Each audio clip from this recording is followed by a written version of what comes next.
낭만닥터 조사부 SBS의 조동찬 의학전문 기자였습니다. 안녕하세요. 네, 안녕하십니까. 코로나가 네. 지나간 지 얼마 안 됐는데 네. 이 코로나도 사실 중국은 아니다라고 부인하지만 예. 초기에는 우한 바이러스라고 예, 불릴 그렇죠. 정도로 예. 중국이 관련돼 있는 거 아니겠습니까? 그런데 중국 폐렴 때문에 지금 또 난리예요. 네. 마이코플라즈마 폐렴? 네. 중국에서 지금 뭐 보도를 보면 네. 어린이들이 막 링겔 꽂고 막 병원에서 대기하고 있고 네. 그리고 그런 아이들로 넘쳐나서 뭐 병원이 아주 혼잡한 이런 그림들 장면을 많이 보셨을 텐데 중국에서 어린이 중심으로 유행하고 있는 건 바로 마이코플라즈마 폐렴이라는 겁니다. 이제 감기, 독감, 코로나19 이런 거는 이제 바이러스인데 이건 세균입니다. 그래서 치료제도 항생제가 있고요. 네. 그런데 최근 국내 우리나라 병원에 가도요. 마이코플라즈마 폐렴 어린이 많습니다. 2달 전부터 그래프를 보면 가파르게 증가하고 있습니다. 그리고 지금 11월 마지막 주째 질병관리청 조사 보면 세균성 폐렴으로 입원한 어린이 중에 96%가 이 마이코플라즈마 폐렴이었습니다. 네. 그런데 현장에서 조금 더 심각하게 보는 이유는 예전보다 마이코플라즈마 폐렴에 걸린 아이들의 증세가 심각하다는 거예요. 보면 네. 저도 그 현장에서 확인해 봤더니 폐에 물이 찬 아이, 그다음에 한쪽 폐가 쪼그라들어서 무기폐라고 하는데 그런 경향들이 많아요. 그래서 이게 그냥 단순히 느낌적인가 해서 문헌을 검토해 봤더니 그렇지가 않습니다. 왜냐하면 최근 의학계에서 여러 나라에서 보고들을 보면 마이코플라즈마 세균이 더 독해졌다. 왜 독해졌냐?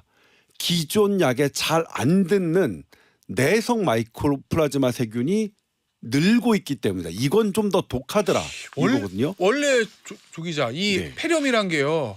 페니실린 맞으면 원래 낫는 거잖아요. 항생제 맞으면. 네, 그러니까 물론 그 폐렴도 여러 원인이 있기 때문에 독감에 의한 폐렴, 무슨 감기에 의한 폐렴, 다른 세균에 의한 폐렴 이런 것 때문에 거기에 맞는 약을 쓰면 낫는 거예요. 마이코플라즈마 폐렴도 여러 폐렴 중에 하나의 원인이고 이것도 분명히 듣는 항생제가 있었습니다. 근데 여기에 잘 안 듣는 내성이 생긴 거예요. 그런데 이제 이게 지금 방금 미국 연구에서는 이 마이코플라즈마 폐렴, 이 내성이 있는 마이코플라즈마 폐렴을 조사해봤더니 중환자실에 입원할 위험도가 무려 5배나 높은 걸로 나왔어요. 그 우리나라 서울대병원하고 그 대학병원 몇 개가 조사를 해봤어요. 대학병원에서 조사했다는 건 입원 환자니까 좀 증세가 심한 아이들이겠죠. 그런 애들한테 내성 마이코플라즈마 비율이 얼마나 됐나 봤더니 78.5%예요. 그리고 예전에 비해서 확실히 는 거예요. 그러니까 그리고 거기서 또 하나 문제는 그 중에 한 3종류 정도는 처음 보는 거였어요. 이게 지난해 서울대병원이 논문을 낸 건데 그러니까 마이코플라즈마가 과거에 분명히 있던 건 한데 이놈도 자꾸 변하는구나. 네. 약에 대해서 저항성을 갖는구나. 그러면서 증세를 더 심하게 하는구나. 이런 문제점이 있습니다. 그래서 중국에서 지금 이렇게 마이코플라즈마가 유행하는 것도 세계적 학술지 네이처는 이거 내성일 가능성이 있다. 그럴 수 있다. 이렇게 분석한 이유가 여기에 있거든요.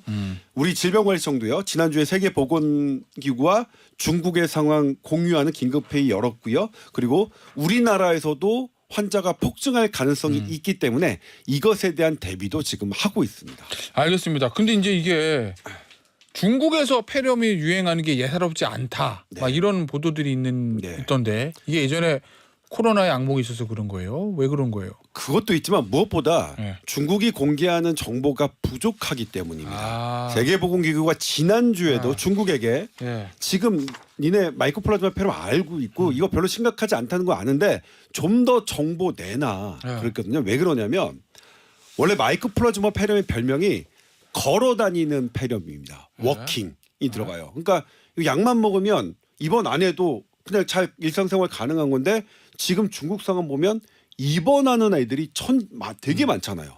그리고 마이코플라즈마 폐렴은 원래 겨울에 늘어요. 겨울에 느는 건데 근데 지금 중국 상황 보니까 5월부터 계속 늘고 있어요. 그러니까 이거 뭐야 괜찮은 건 줄 알았는데 니네 상황 보니까 좀 달라. 그러니까 좀 정보 좀 더 줘. 뭐 이렇게 얘기하고 있는 거고요. 우리도 현재 우리나라 상황 같은 경우에는 괜찮아 상황. 보이는데 그래도 중국 상황은 모르니까 예의를 주시하고 있는 겁니다. 지금 우리 상황은 어때요? 우리 상황 일단 그 대한아동병원협회가 우리나라도 마이코플라즈마 대란올 수 있다고 이렇게 경고를 했죠. 예. 그리고 가뜩이나 우리나라 지금 소아과 진료 인력 부족한데 마이코플라즈마 대란까지 오면 이거 우리 큰일 난다 이렇게 경고를 했는데 질병관리청은 현재 우리나라 상황만 놓고 보면 감당할 만하다. 아, 현재는 예, 늘고 있긴 하지만 예. 2019년에 비하면 현재 절반 정도 수준이고 예. 그래서 현재까지는 그렇게 공포심을 가질 필요가 없는데 예. 다만 중국 변수 있고 그다음에 내성이 늘고 있으니까 그 부분에 대한 대비는 하고 있다. 그리고 지금 뭐냐면 이게 어린이는 약이 성인은 쓸 수 있는 약이 3개나 되는데 어린이는 한 가지 약밖에 못 씁니다. 예. 그런데 어린이 이 약에 내성이 있거든요. 그러면 중증에 걸린 어린이는 도대체 어떤 약을 써야 되느냐 이런 문제가 생기잖아요. 예. 그래서 지금 질병관리청은 전문가들과 함께 중증에 걸린 마이코플라즈마 폐렴의 애들한테 성인약을 쓸 수 있는 그런 지침 현재 마련하고 있고요. 예. 또 갑자기 입원한 환자가 늘어나면 병상 문제가 될 거 아니에요. 그래서 요양병원 같은 거 하나 지정해서 병상도 마련하는 이런 2가지 방안을 지금 질병관리청이 준비하고 있습니다. 자, 마지막 질문입니다.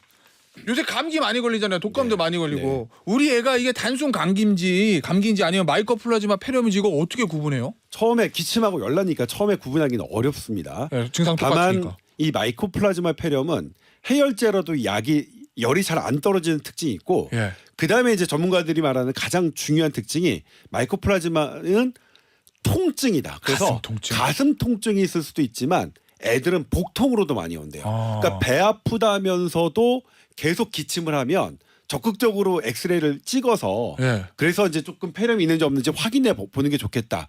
그리고 이제 마이코플라즈마 폐렴은 백신이 없습니다. 어허. 이건 뭐 마스크하고 손 씻기가 유일한 예방법이겠죠. 알겠습니다.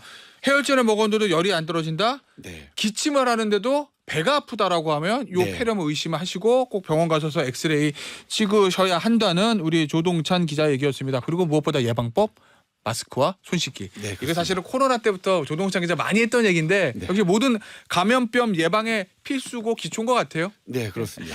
오늘 여기서 마무리하도록 할게요. SBS 의학 전문 기자인 조동찬 기자였습니다. 감사합니다. 네, 고맙습니다.